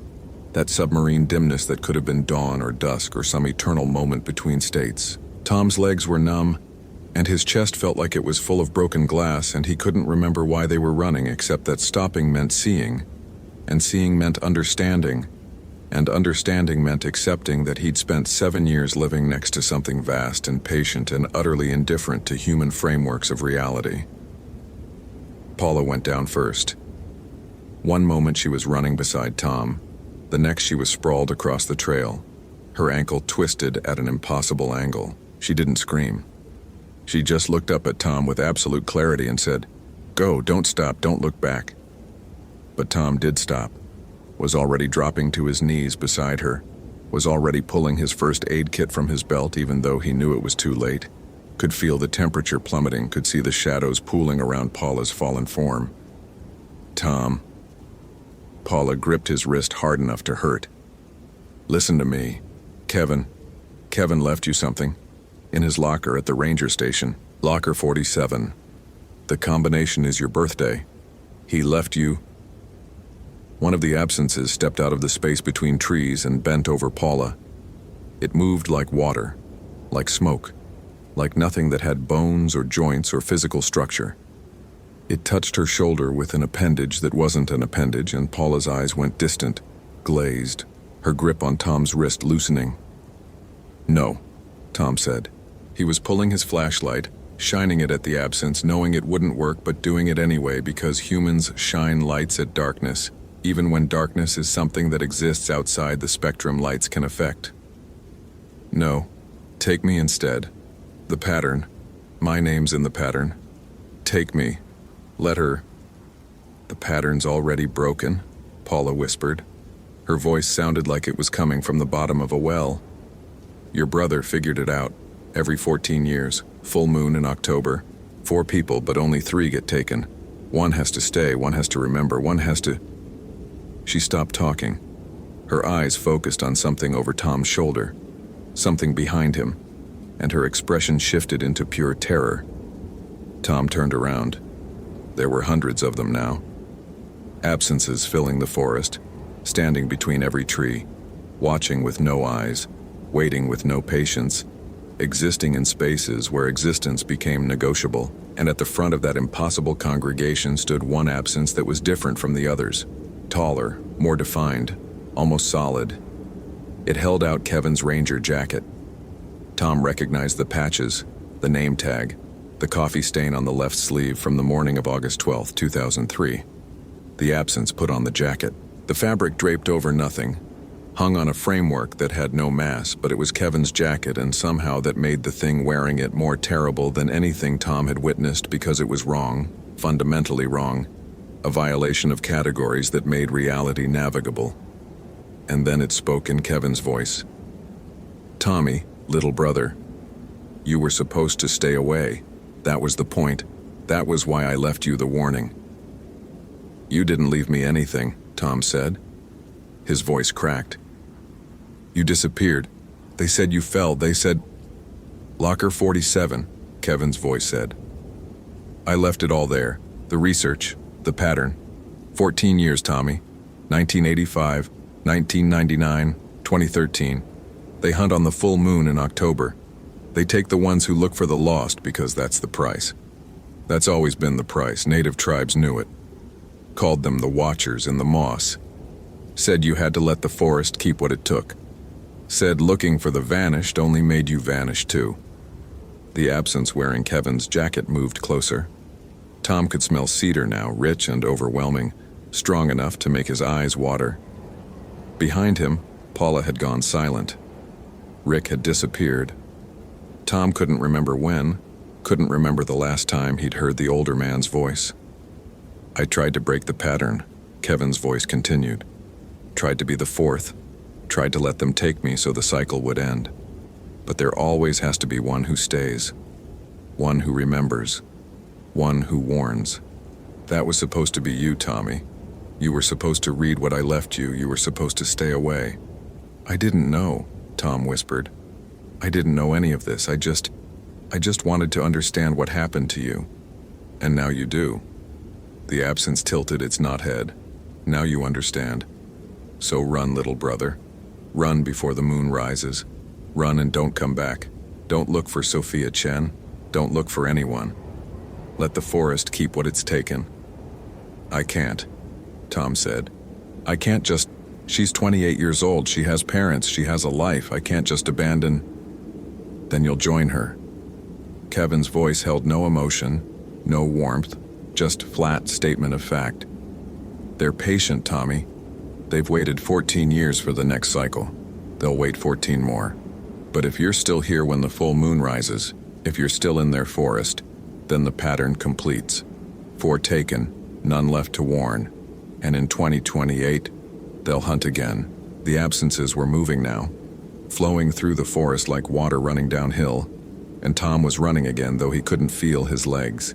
Couldn't feel anything except the weight in his chest, and the knowledge that he was making a choice. Had been making this choice ever since he'd pinned on his ranger badge and promised to protect these woods and everyone who entered them. He ran toward where the absences were thickest, toward the direction they seemed to be guarding, because if there was something they didn't want him to reach, then that was exactly where Sophia Chen must be. The forest fought him. Roots grabbed at his ankles, branches lashed his face, the ground tilted and shifted like the deck of a ship in a storm. Tom's GPS was showing impossible coordinates, his compass spinning freely, all his instruments reduced to useless artifacts of a geometry that had stopped applying. He navigated by instinct and desperation, pushing toward the coldest part of the forest, the darkest part, the place where the absences clustered so thickly that the spaces between trees had become solid walls of void. And then he saw her. Sophia Chen stood in a clearing identical to the one where Tom had found the names, except this clearing held no trees, no moss, no vegetation of any kind. Just bare earth and Sophia standing at the center with her eyes closed and her arms held out from her sides, as though balancing on a tightrope that existed in dimensions Tom couldn't perceive. Sophia! Tom crashed into the clearing, grabbed her shoulders, shook her. Sophia, we need to go, right now. We need to... Her eyes opened. They were completely black, no whites, no iris, just solid darkness that reflected nothing. And when she spoke, her voice held harmonics that human vocal cords couldn't produce. She's not here anymore, Thomas Brennan. She walked too far into the spaces between. But she left you a message. She asked us to tell you something before you join the pattern. What message? Tom's hands were shaking, his whole body shaking. What did she say? Sophia's body, Sophia's stolen body, smiled with too many teeth. She said, "They're not taking us. We're transforming. We're becoming the forest's memory. And your brother says hello." The absences closed in from every direction, and Tom finally understood what they were. Not monsters, not predators, not even malevolent forces. They were the forest's immune system. They were what happened when consciousness got too tangled in the woods, when people walked too deep and stayed too long, and their patterns of thought began resonating with the ancient rhythms of moss and mycelium and centuries-old cedars. They were the price of looking, the cost of searching, the inevitable result of human awareness colliding with a place that had existed long before humans and would exist long after. And Tom had spent 7 years walking these trails. Had spent 7 years thinking about Kevin and Michael and all the others. Had spent 7 years soaking himself in the forest's patterns, until he couldn't tell where his thoughts ended and the woods began. He felt it starting. The dissolving, his edges growing fuzzy, uncertain, his sense of being a discrete entity beginning to diffuse like ink in water. It didn't hurt. That was the worst part. It felt like coming home, like letting go of a burden he'd carried so long he'd forgotten it was a burden. "No," he said, but his voice was already growing distant. "No, I need to remember. Someone has to remember. Someone has to warn. Rick will remember," Sophia's body said. And Tom realized with distant horror that Rick Matheson had made it out, had run in the right direction, had probably already reached the parking lot and was calling for help that would arrive far too late. Rick will remember that you vanished searching for the lost. He'll remember the pattern. And in 14 years, when the moon is full in October, he'll remember to warn whoever comes looking. Tom's last conscious thought as his sense of self dissolved into the forest's vast, patient intelligence was that Dr. Vance had been wrong about the medication. It hadn't stopped the nightmares. It had just made him forget, for a little while, that he'd been living inside the nightmare all along. Rick Matheson filed his report at 11:47 p.m. on October 13, 2014, 17 hours after the search had begun. The report stated that Ranger Thomas Brennan had disappeared while searching for missing hiker Sophia Chen. Both were presumed dead due to exposure and/or accidental fall. Their bodies were never recovered. The report also noted in a single footnote that Rick fought to include over his supervisor's objections that the Sol Duke Falls Trail should be closed during October full moons, and that anyone searching for missing persons in Olympic National Park should be advised that some people once lost should stay lost. Rick quit the search and rescue team 3 days later. He moved to Portland, changed careers, started drinking more than he should. But every October when the moon grew full, he drove back to Olympic National Park and stood at the Sol Duke Falls trailhead with a can of spray paint. On the trail marker at mile 0, he added new names to a growing list. Don't look for the lost, they're not lost anymore. And sometimes, on nights when the fog moved through the parking lot with too much purpose, Rick thought he could see them standing at the forest's edge. Thomas Brennan, Sophia Chen, Michael Reeves, Kevin Brennan, Amanda Vickers, and others stretching back decades, maybe centuries. They weren't shadows, they were holes. And they were watching the trailhead with patient attention, waiting for the next person who loved someone enough to come searching, waiting for the next consciousness ready to dissolve into the forest's endless hungry memory.